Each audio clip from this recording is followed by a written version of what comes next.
untuk mengamankan penguasa ini dalam jalan pemerintahan ini ya harus ada undang-undang yang tegas, yang mengatur itu, dan dibuatlah undang-undang yang membuat efek jera gitu. Itu takut. Nah, di dalam KUHP yang baru ini sudah sangat jelas sekali bahwa harus menyesuaikan. Nah, pamannya kasus Rosuryo dan kawan-kawan ya, termasuk Egy Sujana dan kawan-kawan itu nanti akan disesuaikan dengan KUHP yang baru. Orang berzina cuma setahun hukumannya. Ringan banget Bang. Orang ngeritik 5 tahun. Nah, artinya apa? Ini artinya memang negara tidak peduli dengan perzinahan, Padahal peduli dengan kekritisan nanti. Pasti kita para aktivis ya siap-siap aja nanti.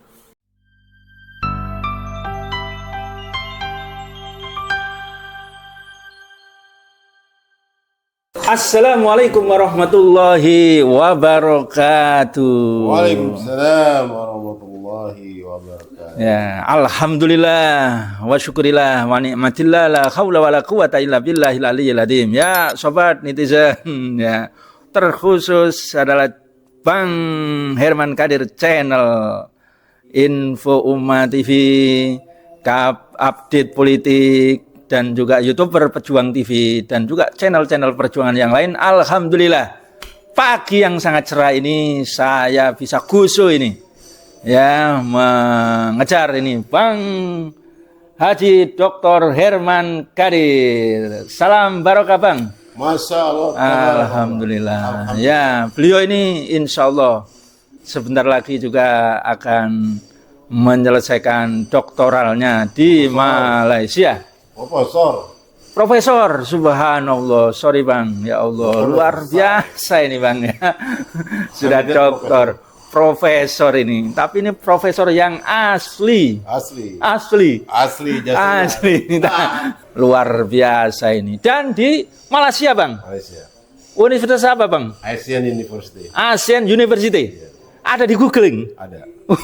Ada ya. Tak pikir anu Bang di Australia atau di Singapura itu Bang. Malaysia. Oh, Malaysia Bang ya. Luar biasa saudara sekalian, pada kesempatan ini yang sangat viral dan masih kontroversial, dan ini bisa mengena kepada siapa saja, adalah Undang-Undang KUHP yang baru saja ditandatangani oleh Presiden Prabowo Bang. Ya, beberapa ya pasal yang ini disinyalir ya karet dan bisa otoriter kepada oposisi dan melindungi ya para pejabat ataupun oligarki Bang. Ya, ataupun backing-backingnya ataupun para pendukung-pendukungnya. Nah, ini yang sangat perlu kita kritisi dan perlu juga kita luruskan. Saudara-saudara sekalian, salah satunya adalah yang pertama pasal penghinaan kepada Presiden dan Wapres, yakni pasal KUHP 218 dengan ancaman penjara paling lama 3,5 tahun.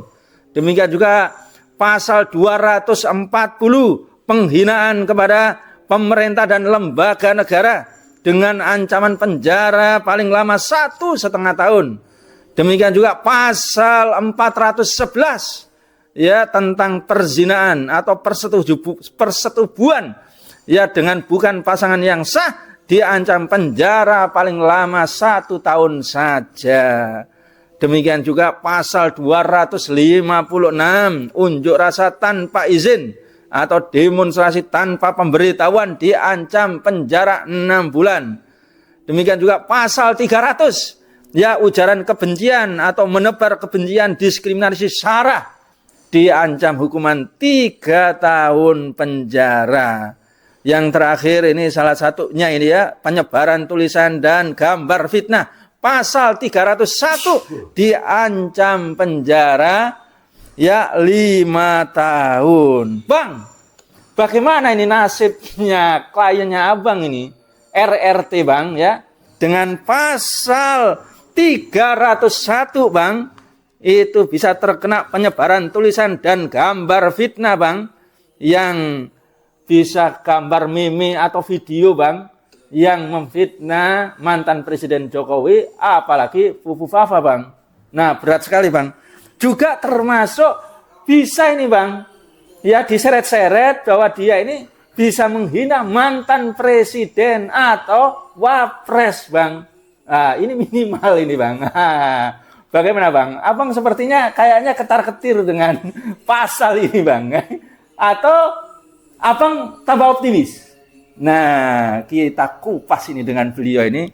Memang ini dalam situasi yang santai. Beliau ini termasuk luar biasa ini. Walaupun ya sebenarnya kandidat profesor, ternyata beliau ini juga ya ketua DKM Masjid Raudhatul Jannah di mana ini, Bang, ya? Perumahan Taman Bougainville. Ya, Bougainville Jati Bening, Bang, ya. Luar biasa. Beliau baru dari masjid, santai sekarang. Tadi sudah ngopi barangkali ya. Nah, ya, luar biasa beliau Nabi Daud ini ya. Luar biasa. Nah, beliau ini biasanya kalau tidak pakai jas atau dasi, saudara, pakaian putih, biasanya ini ada sesuatu yang sangat yang sangat kritis dan ada penegasan ini kayaknya ya. Nah, gitu ya. Nah, silakan, Bang.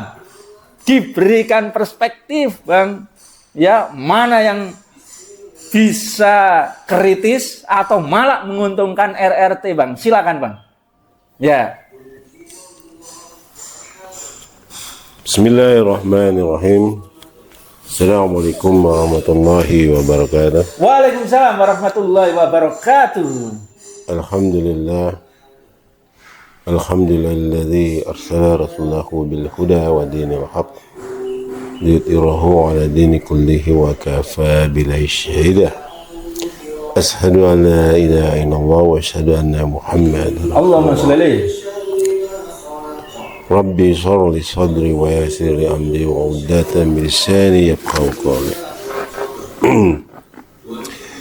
Pemirsa Herman Channel, Herman Kadir Channel yang berbahagia. Nanti kalau profesor boleh nggak, Bang? Boleh. Ya, Profesor Herman Kadir Channel gitu, Bang. Ya, Bang. Herman Kadir aja. Herman Kadir aja ya. Luar biasa. Jadi gini, Iya, Bang. kemarin tanggal 2 Januari kan? 2 Januari. Pemerintah mengesahkan, dalam hal ini Presiden Prabowo menandatangani berlakunya pelaksanaan KUHP yang baru. Artinya kurang lebih 2 tahun ya sejak disahkannya undang-undang ini. Nah, KUHP yang baru ini sebenarnya banyak ragam. Banyak ragam, Bang. Ya, ragam artinya gini.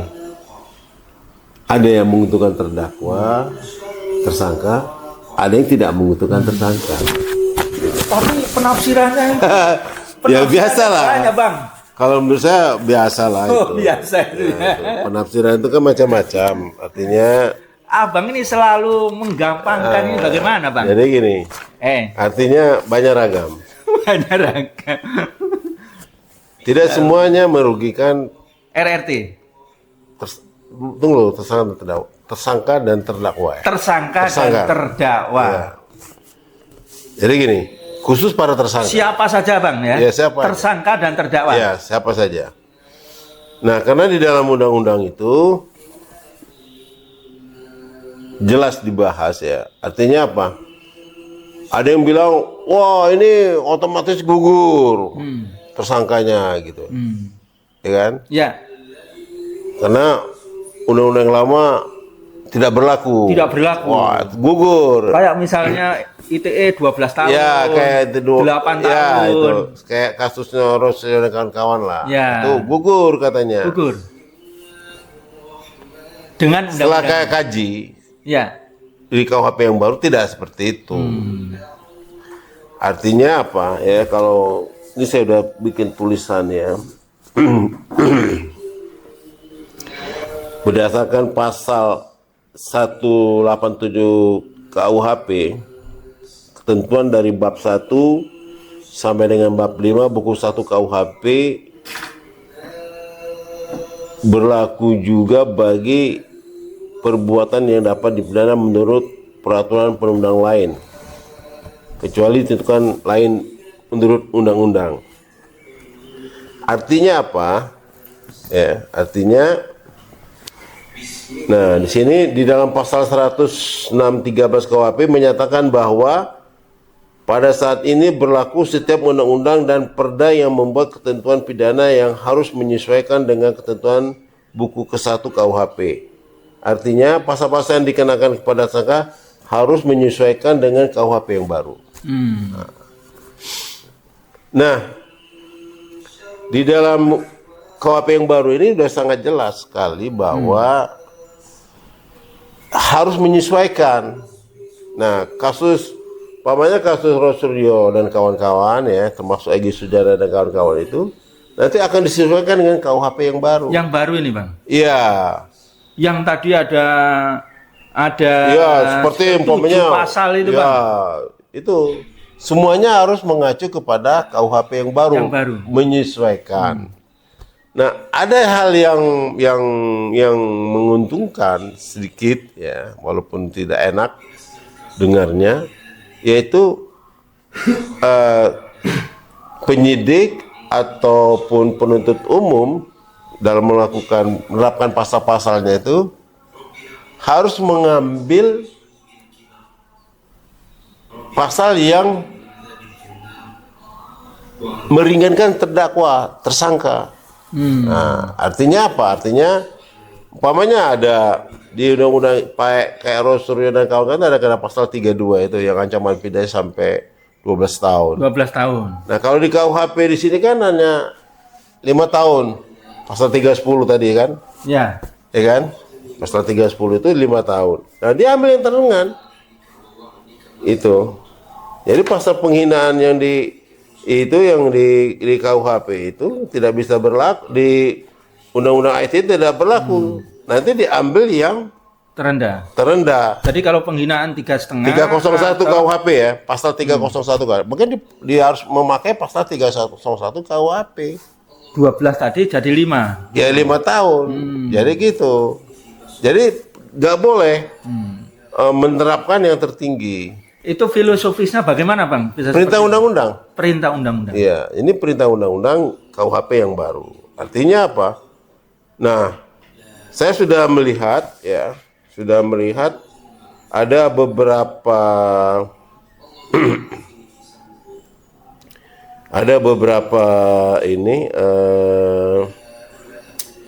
surat edaran, surat dari Mabes Polri, dari Kejaksaan dan Mahkamah Agung. Nah, surat edaran itu juga sudah memerintahkan seperti itu, sebagaimana yang sudah diperintahkan oleh KUHP itu. Artinya apa? Artinya tidak boleh penyidik maupun penuntut umum ya, yang dia ada polisian dan kejaksaan itu merugikan terdakwa. Tidak boleh. Harus menerapkan pasal yang lebih ringan. Itu. Jadinya artinya Rosuryo dan kawan-kawan tidak bisa dikenakan pasal yang tertinggi karena diatur di dalam KUHP ini semua perbuatan-perbuatan ancaman pidana yang seperti yang telah diterapkan oleh penyidik Polda Metro Jaya terhadap Rosuryo dan kawan-kawan itu ada semua di KUHP. Ternyata setelah saya lihat di KUHP itu lebih ringan hukumannya. Gitu loh. Jadi pasal 32 Undang-Undang IT itu nggak bisa diterapkan untuk Rosuryo dan kawan-kawan. Tetap mengacu kepada KUHP pasal. Dan memang Undang-Undang ITE itu bukan di situ, Bang, ya. Kata Bang Rosuryo itu untuk transaksi elektronik. Iya, kalau tafsiran. Nah, kalau dikenakan ke sini pas gitu, Bang. Pas. Jadi dan itu lebih ringan. Jadi nggak bisa kita tiba-tiba ujuk-ujuk untuk menerapkan ini, nggak usah. Apakah ini juga termasuk ini, Bang? Karena ada kritikan keras, Bang. undang-undang ITE ini tidak tepat diterapkan kepada para ulama, pada para habaib, RRT yang selama ini sudah banyak tertangkap Bang, aktivis. Nah, apakah ini juga merupakan jawaban dari kritik para pakar seperti Bang Refli, Pak Mahfud MD, semuanya itu bahwa transaksi ITE itu tidak tepat di situ. Apakah ini merupakan jawaban Bang?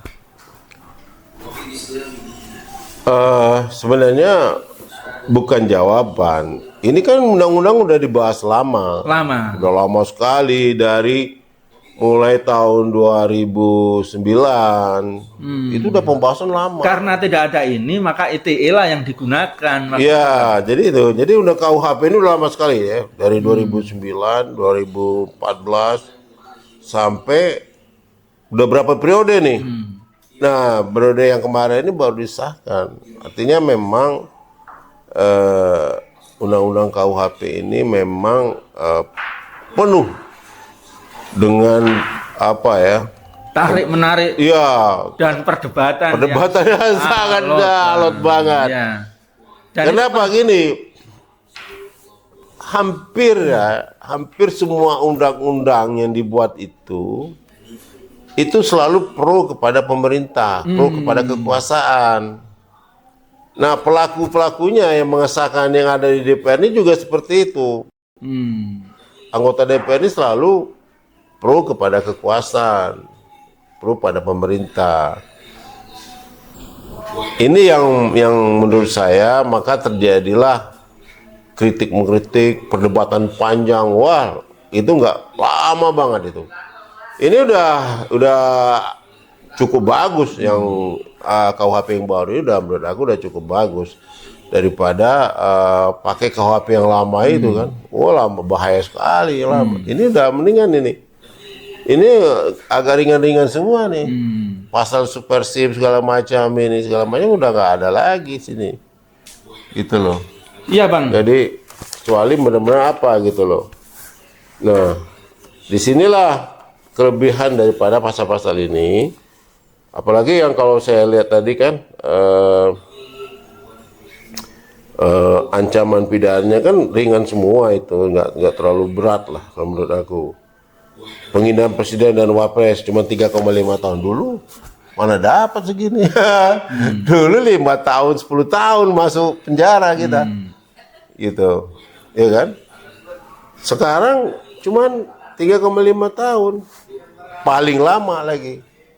Artinya kalau diambil paling lama kan bisa putusan hakim kan bisa di bawah itu. Gitu loh. Penghinaan pemerintah lembaga negara. Ancaman paling lama 1,5 tahun. Dulu nggak ada segini. Semua di atas itu semua. Pada negara ya. Kalau pencemaran nama baik biasa di dalam itu memang 9 bulan ini. Bang, kepada negara ini loh. Ada yang mengkritisi nih Bang. Ini tetap saja Bang bahwa ini peluang untuk masyarakat, publik dan juga oposisi untuk menyampaikan kritik yang sangat tajam, sangat konstruktif dan sangat produktif untuk kinerja dari pemerintah ini kurang Bang. Justru sebaliknya malah melindungi Bang. Ya borok-borok ataupun transaksi politik uang itu Bang. Contoh di sini Bang ya, menyebarkan ujaran-ujaran yang berbau sara, nah itu Bang.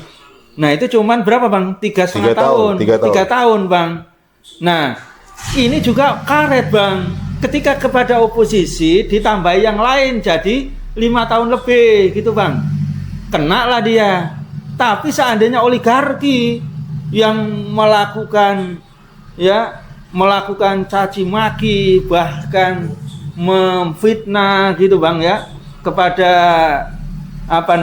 kepada beberapa golongan seperti sekarang misalnya Bang ya, di belakang dari begal nasab yang sangat ramai ini Bang, itu kan sudah mulai nampak itu Bang, di belakangnya siapa, ada jenderal, ada pengusaha gitu Bang.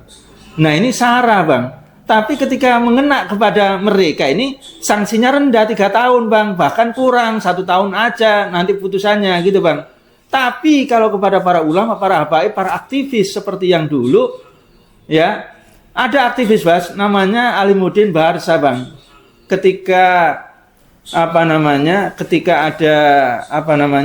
ada COVID-19 Bang ya, dia menyampaikan bahwa rakyat ini harus dilindungi. Kalian wahai orang-orang etnis, wahai Cina gitu ya, kalian ini sudah diuntungkan bisa bekerja di sini ya, bisa dilindungi, aman, Anda kaya-kaya gitu. Nah, maka Anda harus berpikir tentang rakyat Indonesia. Yang kedua, Anda harus betul-betul membumi. Tidak boleh Anda memiliki dua kewarganegaraan, apalagi investasi ditarik ke Cina. Itu tidak boleh, karena kalian ini sudah menjadi warga. Nah, itu aja sudah kena sara, Bang. Dan Jadi ditambah gini, yang lain, Bang, akhirnya dia masuk, Bang. jadi masalah pasal ujaran kebencian ini memang tidak dijelaskan apakah minimal apa maksimal. Artinya itu nanti suka-suka hakim nih. Suka-suka lagi. Ini pasal bisa jadi ini suka-suka hakim. Berarti abang tadi ini untuk kepentingan mereka ini masih kental Ya, gitu, jadi Bang. Walaupun ada. ini sudah Kan mulai agak ringan. Saya kan sudah bilang bahwa memang pada dasarnya undang-undang itu dibuat untuk rata-rata untuk melindungi pemerintah dan kekuasaan. Rata-rata ya, hampir semua undang-undang itu. Kenapa? Negara kan penyelenggara negara. Jadi negara itu harus punya wibawa, harus punya ini yang tidak serampangan orang menghinanya, mencaci makinya gitu loh. Karena justru itu untuk menguatkan, untuk mengamankan penguasa ini dalam jalan pemerintahan ini ya harus ada undang-undang yang tegas, yang mengatur itu, dan dibuatlah undang-undang yang membuat efek jera gitu. Itu takutnya seperti itu. Biasanya seperti itu. Nah, aku bilang tadi kembali kepada ujaran kebencian, pasal ujaran kebencian ini memang tergantung palu hakimnya itu. Dan selalu mengena kepada kita, Bang. Ya, ini tidak rasis, Bang ya. Aktivis-aktivis Islam ini memang berbahaya nih ya. Karena di sini, rasis, Bang. karena gini. Yang sono, Karena Bang, bahasanya yang sono enggak kena sama sekali, Karena Bang. bahasanya itu kan gini. Pun, Bang. Kan ada nih, kalau dalam KUHP itu kan ada bilang paling lama 3,5 tahun. Ya. Artinya ancaman pidananya paling lama 3,5 tahun. Ya. Nah, kalau ada pasal yang menyatakan diancam pidana 3 tahun, hanya itu saja bahasanya, artinya itu bisa naik bisa turun pasal itu. Itu tafsirannya. Tafsirannya ya. Iya, itu tergantung dari Terus kalau ditambahi, Bang, palu kan hakim. ditambahi kan banyak biasanya, Bang, tambahan-tambahan ini, pasal ikutan. Kemudian kalau ditambahkan itu menjadi gini, 6 tahun itu masuk, Bang. itu perbuatan seseorang itu melanggar pasal berapa aja. Nah, itu. Nah, itu memang itu yang jahatnya itu penuntut umum itu begitu. Nah. Dia di dalam melakukan penuntutan,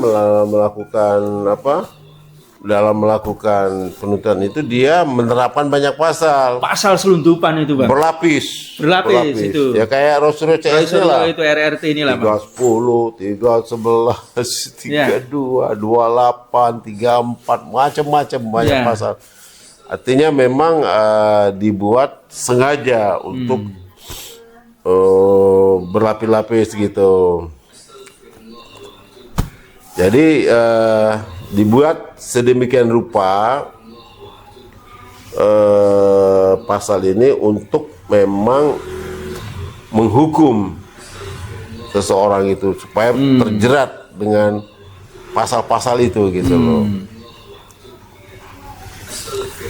Nah, itulah jeleknya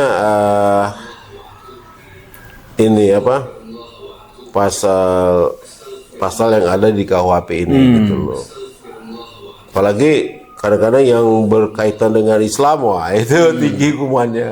Iya, dan kepada yang sono belum pernah ada. Ya, itu. Yang kena kita semua terus ini, Bang. Jadi, bagaimana itu, Bang? Tidak semuanya juga yang menguntungkan gitu loh. Itu jadi banyak yang merugikan memang di dalam pasal-pasal ini. Nah ini ya tergantung teman-teman para penegak hukum ini ya, yang artinya para lawyer, para pengamat, para dosen, para ini, kalau menurut saya harus mengajukan gugatan ke Mahkamah Konstitusi, melakukan judicial review terhadap undang-undang ini, terhadap pasal-pasal dia dikira merugikan. Tuh. Nah saya seperti pasal saya bilang tadi ya, pasal SARA ini harus diajukan ke judicial review di lembaga-lembaga ya kayak Dewan Dakwah itu bisa, Dewan Dakwah, KAHMI ini yang lembaga-lembaga Islam lah, Muhammadiyah, NU bisa mengajukan gugatan ini. Ya, baik netizen sekalian, kita akan berikan closing statement kepada ya kandidat Profesor ya Dr. Haji Herman Kadir SH MH. Ya. Sebelum itu saya berikan catatan-catatan penting untuk undang-undang KUHP yang baru ini. Yang pertama, ya, undang-undang ini menurut beliau ini memang agak rendah ya dan agak lunak dibanding undang-undang ITE. Namun yang perlu diwaspadai masih ada unsur di sini memudahkan untuk melindungi ya para pejabat, melindungi kekuasaan, menguntungkan bahkan memenangkan kekuasaan dan mengalahkan ya tersangka atau oposisi atau rakyat. Ini yang pertama ya. Yang kedua tentu undang-undang ini masyarakat tidak boleh mundur ya.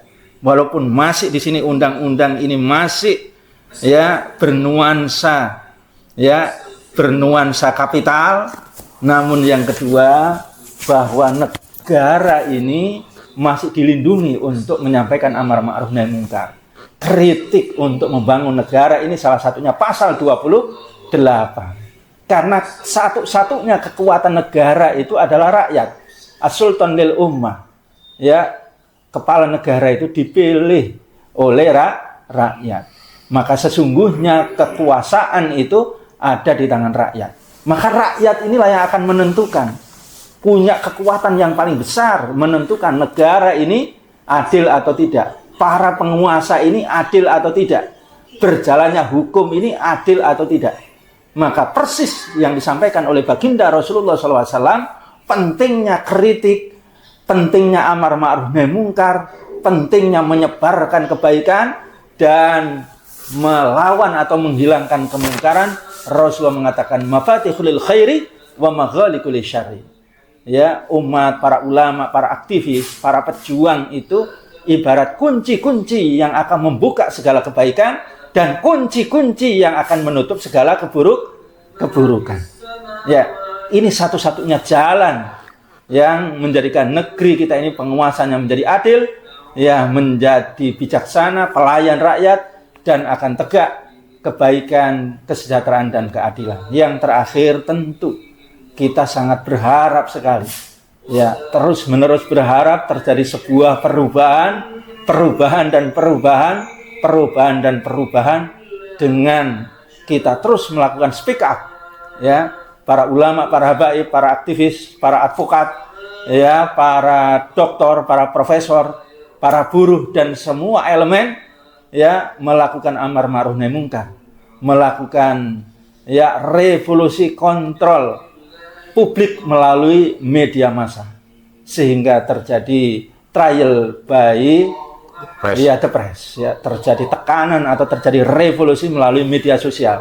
Insya Allah, ya, hukum kita ini terus-menerus akan menjadi lebih baik sampai suatu ketika tegak tentunya hukum yang berdasarkan hukum Allah SWT atau syariat Islam, dan akan tumbuh juga pemimpin yang adil. Maka negeri kita ini insya Allah akan menjadi baldatun thayyibatun wa rabbun ghafur. Ya, baik Bang. Alhamdulillah itu poin-poin penting tadi Bang. Nah, silakan memberikan closing statement khususnya kepada Presiden Prabowo, jaksa, hakim Bang. Dan tidak ketinggalan Bang, ya, Litso Sigit Bang. Nah ini Bang, nah, silakan Bang. Ayo Bang. Jadi gini, ya, closing statement saya gini. Pertama, untuk kasus para tersangka yang ada di penyidikan baik di Polda Metro Jaya, di Mabes Polri, di Polres segala macam yang sudah tersangka, dia harus menyesuaikan dengan KUHP yang baru. KUHP satu. Jadi harus menyesuaikan apapun.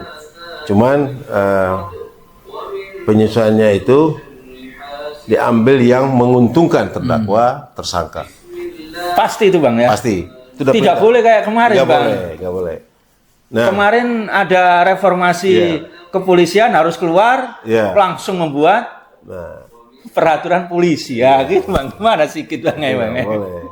Ya gimana Bang? Nah yang kedua, apabila ada ancaman pidana ya, yang baik tersangka maupun para tersangka ya maupun calon tersangka ini diterapkan undang-undang di luar KUHP, ya, itu yang ada ancaman pidananya maupun perda maupun undang-undang itu tetap mengacu kepada KUHP.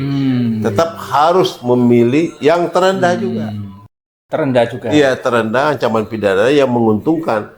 Artinya bahasa hukumnya itu yang menguntungkan tersangka. Itu udah perintah. Itu sudah ada surat edaran dari Kapolri, sudah ada surat edaran dari Kejaksaan Agung, dan sudah ada surat edaran dari Mahkamah Agung tentang pengesahan undang-undang KUHP yang baru ini. Ya, oke Bang. Itu ya. Itu yang kedua. Nah, yang ketiga yang perlu dikritisi ini adalah memang pasal-pasal tentang ujaran kebencian ini. Ya. Ini menurut aku masih tinggi nih. 5 tahun ini masih tinggi. Artinya apa? Artinya pasal ini inilah yang bisa membungkam para aktivis. Berarti ada karakter masih otoriter ini Bang. Ya, sementara pejinahan cuma 1 tahun.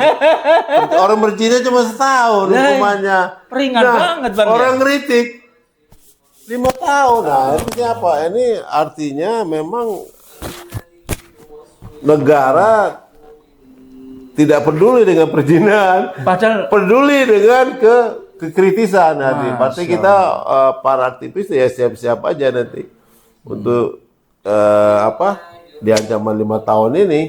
Karena 5 tahun ini tinggi banget loh. Artinya padahal banyak sekali. Ya, artinya berita-berita A3 itu Bang. Kan pasal 310 kan cuma 9 bulan. 310 itu cuma 9 bulan ancaman pidananya. Ini yang 301 ini 5 tahun penjara. Gitu. Tapi ini memang kalau aku lihat di dalam pembahasan itu untuk menyesuaikan undang-undang IT dengan KUHP yang lama. Diambil titik tengahnya, ada yang 12 tahun ya, diambil tengah jadi 5 tahun gitu loh. Artinya gitu. Ya. Jadi kalau pasal terhadap Lucio Sewes yang kena pasal 32, 35 itu undang-undang IT itu, artinya dia tetap harus mengambil ini. Penyidik yang ini harus menetapkan pasal 301 KUHP yang ancaman pidana cuma 5 tahun, tidak boleh 12 tahun itu gitu loh. Ya. Nah, yang terakhir kesimpulan saya bahwa kepada para aktivis pegiat sosial, terutama yang para lawyer ya, aktivis lawyer, YouTuber juga Bang, YouTuber, penegak hukum yang di luar jaksa dan kepolisian ya. Ini kan banyak tuh penegak hukum lain kan, lawyer kan, penegak hukum juga. Dan para dosen, para profesor, para dosen hukum terutama ya segeralah mengajukan gugatan ke Mahkamah Konstitusi. Karena di dalam KUHP yang baru ini banyak sekali pasal-pasal yang tidak menguntungkan masyarakat. Nah, itu Bang. Nah, pasal-pasal yang tidak menguntungkan masyarakat ini harus segera diajukan gugatan ke Mahkamah Konstitusi. Apalagi karet Bang. Ya. Subhanallah. Jadi itulah. Demikianlah proses termin saya. Luar biasa ini kita bermanfaat dan banyak berguna. Yang menonton. Terima kasih. Wassalamualaikum warahmatullahi wabarakatuh. Luar biasa ini kita bersama dengan kandidat Profesor Ya, Dr. Haji Herman Kadir SHMH. Ini luar biasa ya, tajam, terang-terangan dan lurus barokah. Assalamualaikum warahmatullahi wabarakatuh.